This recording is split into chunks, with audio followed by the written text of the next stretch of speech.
রাজধানীর জাতীয় প্রেস ক্লাবের সামনে বেসরকারি শিক্ষা প্রতিষ্ঠানের এমপিওভুক্ত শিক্ষক কর্মচারীদের অবরোধ কর্মসূচিতে পুলিশের বাধা, লাঠিপেটা, সাউন্ড গ্রেনেড ও জলকামান নিক্ষেপের ঘটনা ঘটেছে। এতে কয়েকজন আন্দোলনকারী আহত হয়েছেন বলে জানা গেছে।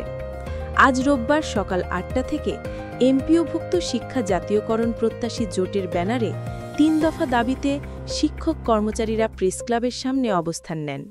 তাদের দাবিগুলোর মধ্যে ছিল মূল বেতনের ২০% বাড়ি ভাড়া প্রদান, শিক্ষক কর্মচারীদের জন্য চিকিৎসা ভাতা ১৫০০ টাকা করা এবং কর্মচারীদের উৎসব ভাতা ৭৫% উন্নীত করা। বিপুল সংখ্যক শিক্ষক কর্মচারীর অংশগ্রহণে প্রেস ক্লাবের সামনের রাস্তা বন্ধ হয়ে যায়। এতে যানজট সৃষ্টি হয় আশেপাশের এলাকায়।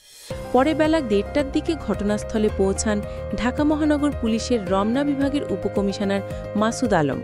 তিনি আন্দোলনকারীদের উদ্দেশ্যে ৫ মিনিটের আলটিমেটাম দিয়ে শহীদ মিনারে সরে যাওয়ার নির্দেশ দেন। কিন্তু শিক্ষকরা তাতে রাজি হননি।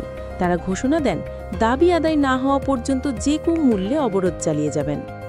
এক শিক্ষক নজরুল ইসলাম বলেন, আমাদের দাবি মেনে না নেওয়া পর্যন্ত আমরা রাস্তা ছাড়ব না। পরে পুলিশ একাধিকবার শিক্ষকদের রাস্তা থেকে সরানোর চেষ্টা করে। এক পর্যায়ে সাউন্ড গ্রেনেড বিস্ফোরণ, জলকামান থেকে পানি নিক্ষেপ এবং লাঠিচার্জ শুরু হয়। এতে কয়েকজন শিক্ষক আহত হন, তবে তাদের পরিচয় তাৎক্ষণিকভাবে জানা যায়নি। ঘটনার পর প্রেস ক্লাবের সামনে সড়কের এক পাশ থেকে শিক্ষক কর্মচারীদের সরিয়ে দেয় পুলিশ, তবে অপর পাশে এখনও তাদের একটি অংশ অবস্থান করছে। পুলিশ তাদেরও সরাতে চেষ্টা করছে। এদিকে এ ঘটনায় সামাজিক যোগাযোগ মাধ্যমে সমালোচনার ঝড় উঠেছে।